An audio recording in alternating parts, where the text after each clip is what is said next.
Well, good morning, good people. Mark Holmes here, and as always, I want to say thank you all for watching, commenting, subscribing, and being part of the Joe Boo Sports Report. Without you guys, as well as you ladies, you know that this literally does not work. I hope everybody's having a great day. It is, oh my goodness, it is Combine Workout Day. We got defensive linemen on tap.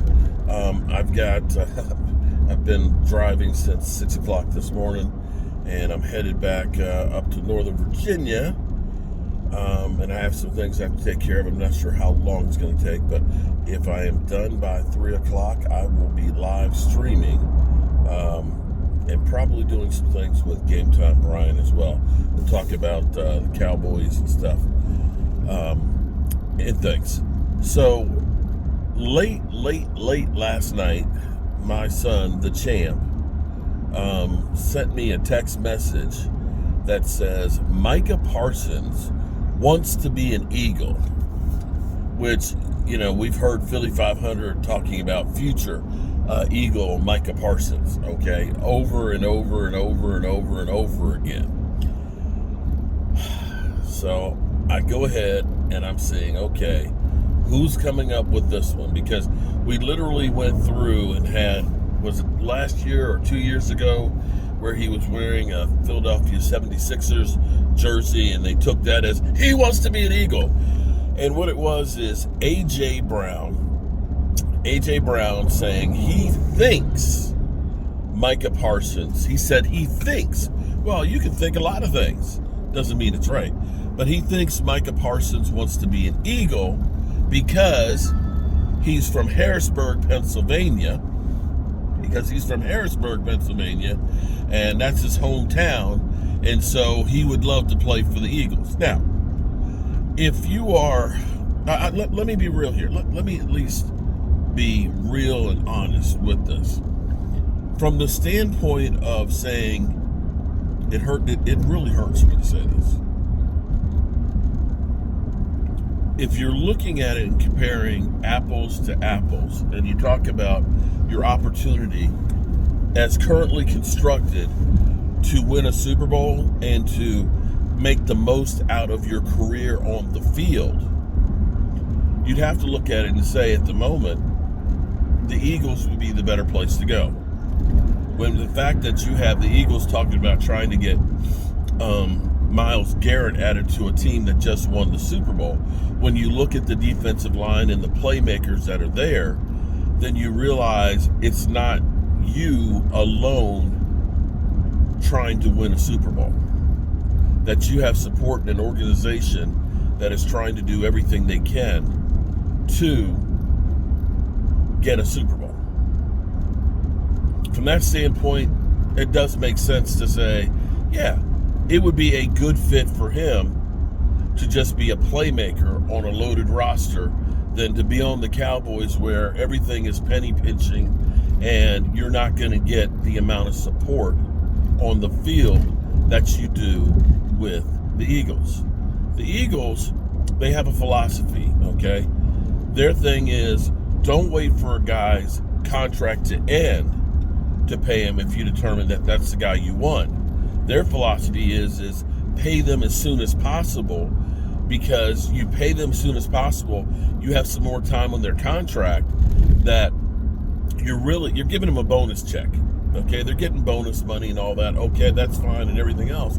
But because I'm paying them today and I've got a year or two left on their contract, I'm really paying them today's money with the contract in the future, where there's going to be more money.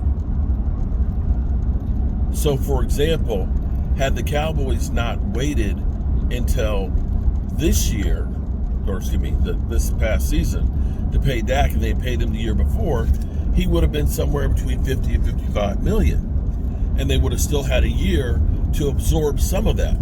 So you're paying him at 55 million as opposed to 60. And if you have a year or two left on the contract, it's just an extension. So you're locking in today's money, but you're paying for it with tomorrow's money, where there'll be more, because of the inflation of the salary cap. Salary cap's going to go up $25 million or more this year.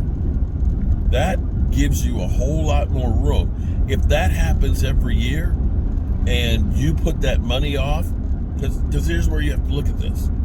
Let's say in 2029, the Eagles have to absorb it's $94 million of void money, right?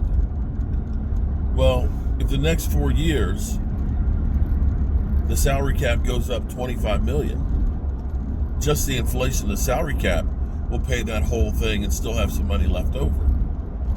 And so that's the kind of thing that you got to understand that you need to do if you are trying to create as much money as possible. Because if you can save $5 million here, $10 million there, that's more money to spend. And this is the Cowboys' problem. When the Cowboys go through and they franchise tag guys, you have no room or flexibility to hide any of that money. We paid more money for the 1 year of Tony Pollard than what the Ravens paid for Derrick Henry this year. And they have him for another year. And basically, their contract, they're going to have him for 2 years for only $6,000 more than what we paid Tony Pollard for 1 year. So from that standpoint, you look at that and say, yeah, the Eagles are just better at managing the money than the Cowboys are, and which enables them to be able to get more players to actually win. On the flip side of this, I don't know if Micah Parsons' podcast is as big if he is an Eagle. There's other players out there that podcast. You probably don't even really know because you don't care about it. Von Miller's been podcasting as long as Micah Parsons, but ain't nobody tuning into Von Miller the same way they do Micah Parsons. HBO Max is not sponsoring him the way HBO Max is with Bleacher Report and the Micah Parsons podcast. And so you have to look at this and say, being a Dallas Cowboy player and having the, whatever you want to call it, of the Dallas Cowboys makes a difference in what he can do off the field. So, yeah, that does. You could say that you believe Micah Parsons wants to be an Eagle, and for those reasons, and those sound like legitimate reasons, but I think Micah Parsons, who said, I want to be a Cowboy for life, recognizes my future is brighter from a future beyond football by being a Dallas Cowboy as opposed to being an Eagle. Even though the Eagles have won 2 Super Bowls, with the exception of Kelsey, which I believe part of the reason why he's popular is because it's him and his brother. It's a package deal, and you got Taylor Swift as part of it. Who else in the Eagles does anything as far as off the field? You don't. You just don't see it the same way. So, we'll see. I will say, I hope that the Cowboys deals are progressing with Osa Odighizuwa. It shouldn't be that difficult to come up with a number and get it structured out, but I think that I think the Cowboys are, when it comes to contracts, mentally, financially challenged, that they just don't know what they're doing, and that's part of the reason why we have the cap issues that we have. Mike Fisher, of course, thinks that the Cowboys will pull the trigger on Dak Prescott's restructuring. Now, here's what's funny. My nose is dry. It always itches. I'm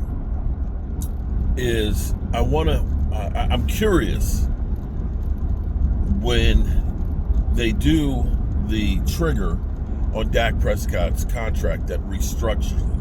Because a lot of people think when somebody restructures a contract that they're giving money back, that they're a team player. Oh my God, he just gave money back to the team. That guy's a team player. Pump the brakes on that a little bit here, guys. Pump the brakes. Hate to tell you, restructuring, they don't even have to sign the contract. All it is financial accounting of the same money. It's basically taking some of the contract money that's this year and flipping it down the road and then dividing it by the years. There is no lessing of money when it's a restructure. But the funny thing is every time you hear about a quarterback restructuring a contract, we always hear everybody saying, that guy's a team player, man. He's not like Dak just trying to take every cent. And I go through and I say, you do realize they didn't give any money back. It's just an accounting way of when you put the money. Because I certainly didn't hear people say that when the Cowboys signed him to his last deal that averaged $40 million a year, and the first hit was $17 million when they restructured. The second year, it was $19 million when they restructured it, and the third year was only $26. That the reason why Dak Prescott's contract is as much as it is because they kept restructuring it and throwing the money down the road. And at some point, the bills come due. So it'll be interesting to see when they do that. If they go ahead and flip the trigger on Dak Prescott's contract, they're going to get about $40 million. They've got the rollover that'll happen in the next couple of days. That's $18.5 million. So right there, you're at $60 million. And then, of course, you sign Osa Ndigazua. Generally speaking, the first year is kind of easy. And if they go through and do Micah Parsons' deal, Micah Parsons currently is a $24 million cap hit because he's on the fifth-year option.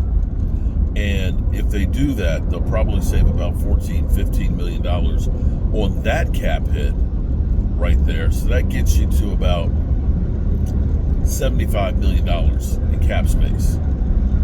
Yeah. That's a lot of money to be able to work with. So, yeah. We'll see how all that progresses. There'll be a lot of stuff that's going on, of course, the next couple of days. Anybody that the Cowboys have an interview with, which will be 30 players. One thing, not to necessarily say that these are the only players that they did. The interviews are all shared with each of the teams. So maybe it's a guy you didn't interview, but you can see the interview that he did with others. So there's a lot of information that's going on throughout the combine, and the team hopefully is getting themselves together. We've got a whole new coaching staff that's going to have different perspectives on the kind of players that they want on the team. And so I'm happy that we've got all the coaches there that are evaluating and in the ears of Will McClay to figure out the best players to draft. We need a fantastic draft. And I believe Cowboys might be well suited trading back from the 12th pick that they have and trying to pick up a couple more picks if at all possible. But we're not far away from that. Man, years going by quick. It's going by real quick. Alrighty, good people. I've got a couple hours on the road. As always, I appreciate each and every one of you guys. Man, I have driven over 300 miles since yesterday morning. And by the time I'm done, probably about 450 in the last 2 days. But hey, you got to do what you got to do to get the job done. Peace.